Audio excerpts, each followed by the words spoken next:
Salut tout le monde, c'est Martin et aujourd'hui on se retrouve pour parler de Monster Hunter World. Un jeu développé par Capcom dans lequel vous devrez chasser des monstres.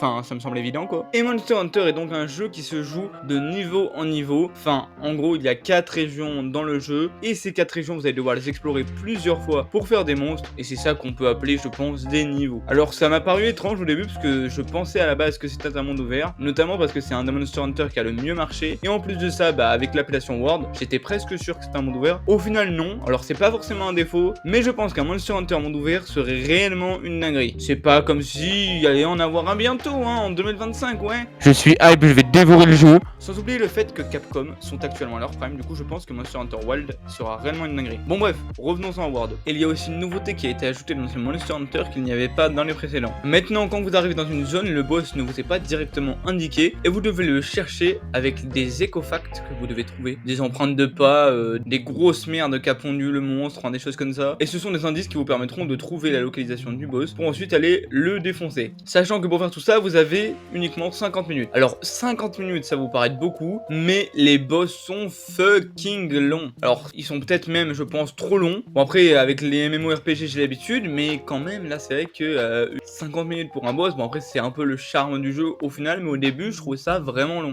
Un truc aussi que j'aime beaucoup avec les boss, c'est le fait de pouvoir se faire affronter 2 boss, voire même plus, ça dépend. Si sur la map vous vous débrouillez pour faire rencontrer plusieurs boss, les boss pourront vous affronter, ce qui va vous faciliter grandement la tâche. Le gameplay de Monster Hunter World est aussi très complexe et très dur à maîtriser, mais une fois maîtrisé, tout devient plus simple. Même si j'avoue que moi je ne l'ai jamais réellement très bien maîtrisé, parce que je sais qu'il y a des choses où vous pouvez sauter sur des monstres, etc.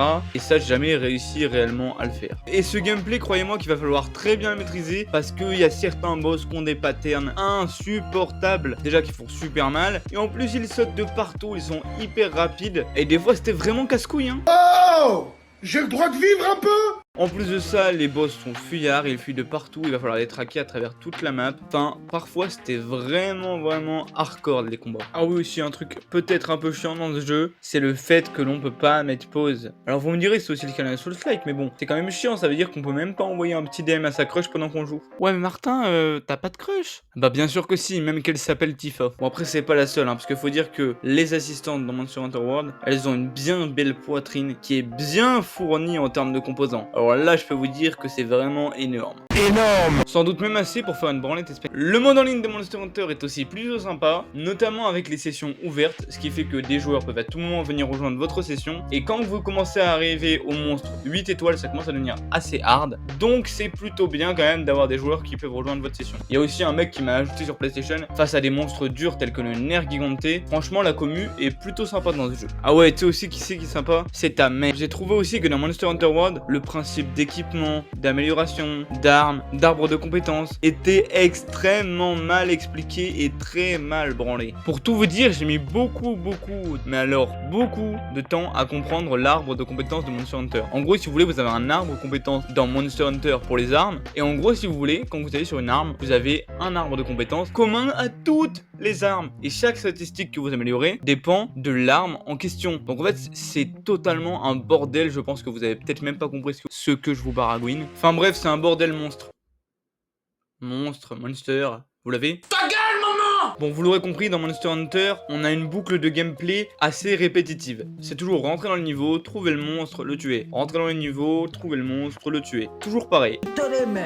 Mais toutefois, cette boucle de gameplay assez répétitive fonctionne plutôt bien et j'ai trouvé ça plutôt fun. Comme ta sœur. Sachant qu'en plus, vous avez des choses un peu alternatives, des missions que je vais appeler missions scénarisées. Ce sont des missions qui servent à l'histoire où vous devez souvent battre un énorme monstre, mais parfois vous devez aussi trouver des écofacts pour pouvoir affronter un monstre très puissant ensuite, voire même plusieurs. Et genre, c'est pas des écofacts où vous trouvez le monstre direct après, genre c'est des écofacts qui vous permettent de faire des boss très durs. Et donc, pour pas qu'à chaque fois vous ayez à retrouver le boss, et il vous donne les écofacts avant de rentrer sur le terrain du boss, ce qui vous permet de directement commencer le boss sans tergiverser. D'ailleurs, en parlant de l'histoire, on va parler de l'histoire de Monster Hunter World. Alors, globalement, l'histoire consiste en balèque. Les couilles, on s'en bat les couilles, on s'en bat les couilles, on s'en bat les couilles, on s'en bat les couilles, on s'en bat les couilles.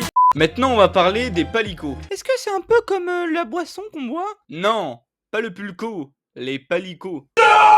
C'est un peu des espèces de monstres comme des Pokémon que vous pouvez faire monter de niveau, vous pouvez leur donner un équipement, des armes, ils peuvent vous heal, enfin ils sont assez utiles quand même dans le jeu, et ils sont surtout très mignons, et j'ai envie de... Ah non mince, c'est vrai, respect des animaux. Bon, le système de heal est quant à lui assez bancal. Bon alors déjà vous devez farmer votre heal, il ne reste pas là en permanence. Bon, ça c'est un peu dommage, mais c'est pas très grave après vous allez me dire. Ensuite, bah en heal vous avez les potions, qui sont un peu chiantes, parce qu'en gros, quand vous les buvez, prennent du temps à se faire boire et à vous redonner les PV. Et donc bah si hein, le monstre est en train de vous attaquer pendant ce temps, ça utilisera que la moitié de la capacité de la potion, mais vous n'aurez pas la potion. Genre vous l'aurez plus, ça vous aura heal qu'à moitié, vous n'aurez pas la potion. Vous avez aussi un autre heal sous forme de spray, qui lui est beaucoup plus pratique. Vous le posez par terre, il reste environ 1 minute ou 2 et il vous heal en permanence. D'ailleurs aussi je sais qu'il y a quelques années cela a été ajouté Iceborne à Monster Hunter, qui est une extension absolument énorme, qui serait apparemment au moins 3 fois plus grande que le jeu de base, ou qui triplerait en tout cas le contenu du jeu de base. Alors personnellement je ne l'ai pas, mais j'avoue que je me tâte peut-être de l'acheter, et je sais pas si je ferai une vidéo dessus, mais peut-être, je sais pas. D'ailleurs je pense qu'on est tous d'accord pour dire que Monster Hunter World a des graphismes plutôt stylés, surtout pour savoir que le jeu est sorti en 2018. Mais bon hein, moi je me dis qu'on a bien régressé depuis, parce que j'ai vu un jeu qui s'appelait Monster Hunter Rise, je me suis dit bah ça doit être un des premiers Monster Hunter, peut-être le 2, le 3. Non, c'est le dernier. Bon, aussi, il est sorti sur Switch, hein, fallait pas s'attendre à mieux. Et après, là, ils vont me dire, oui, mais c'est beau pour de la Switch. Alors non, Zelda Breath of the Wild et Tears of the Kingdom, c'est beau pour la Switch. Non, Monster Hunter Rise, c'est dégueulasse dans tous les cas. En bref, Monster Hunter Rise est un jeu incroyable, que j'ai bien kiffé faire, mais peut-être un peu trop répétitif et pas assez ouvert. Mais bien sûr, Monster Hunter Wild va être plus ouvert et va venir tout régler. Et sinon, hein, peut-être pas beaucoup de rapport, mais est-ce que vous voulez que je vous montre mon gros monstre là? Non? Vous avez pas envie de le voir? Oh, dommage, je vous l'aurais bien montré moi. Bon bah écoutez, hein, sur ce ratio, allez zou.